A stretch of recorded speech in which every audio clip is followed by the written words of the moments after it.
Le të flasim pak për balonat. Kohën e kemi 8 minuta për të gjitha. Balonat është pasioni im që në vogëli, prapë është i matë që na bënde në Durrës, të baltat e Durrësit ishte edhe kantieri detari, thoshim kantier bazës të Durrësit. Ne kishim shpinë aty, dishim të baltat, aty kam mësu bicikletën, gjithë Durrësi aty vinte ngrinte balonat. Ne na i bënde babai shumë të bukur.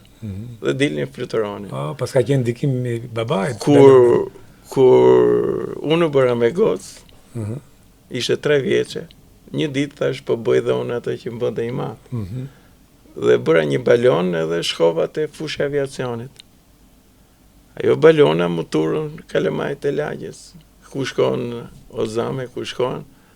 Ma mrapa shkum atje, u boj grup çunash e gocash të vegjël të lagjes, të rrugës Durrësit. Balona u prish për 5 minuta. Të riq njëri, të riq tjetri. Unë isha shtrit e bari dhe thash, sa dëshirë pas nga këta me lujt. Dhe për njerë më lindi ideja ta bëj këtë ditë për gjitha miqtë të mi. Dhe vitin tjetër, përgatita një seri balonash, dhe ftova disa miq të mi, ndërta inxhinier Gent Çelun, inxhinierët e zot mekanik, profesor universitetit, ai kishte moshatar me fëmijët e mi. Dhe kështu organizua ditë e parë e përbashkët me të tjerë. Po pastaj u bë si festë kombëtare. Ajo ishte një ditë e mrekullueshme. E mrekullueshme, e kujtoj shumë mirë, dritë e mrekullueshme. Vitin tjetër i jepte gjallëri, i jepte jetë, i jepte optimizëm Vitin tjetër, edhe ka qenë Tiranë shumë e ngrysur. Vitin tjetër thosha, po pritash se s'jeka e kollaj. Kur bëra ato 20 balonat e para, në shtëpinë time u mushën, se si dia unë t'i bëj ajo aq mirë sa i bëjnë sot me palosë. Do t'i bëhet të mëdhaja, po ku të rrinin aty në shtëpi, mushesh e shtëpia. Babai im, nëna ime nuk mërziteshin nga kjo punë. Në darkë me zor prisin vinte darka, dishim aty te shtëpia ime te rruga Durrësit dhe boja prova, se atëherë s'kishte makina lirë.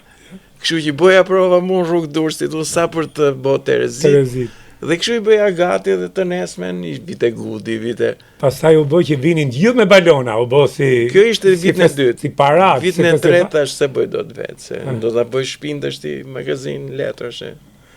Dhe kërkova ndihmën e Pallatit Pionerëve. Ka qenë një drejtor i pallatit i mrekullueshëm, Pertev Deveja. Dhe ja dhash këtë ide. Atëre fillova që ta mendoj si ta organizoj më mirë. Dhe më ndihmuan drejtuesit kryesor të qytetit në atë kohë, ishte Agim Kroj, ishte.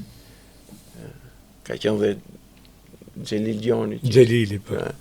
Të gjithë këta, vetë se kur merrën në fushë të aviacionit dhe e pëlqyen të gjithë këtë njerëzit, dhe atëherë u bë çdo vit dhe isha i detyruar që ateljen time ta ndërtoja një edhe vinin të gjithë dhe bënin me ato që mblidhja unë gjatë vitit se ne s'kishim. Po vinin edhe individ pastaj me balonat e veta, gjithë u bë festa ja.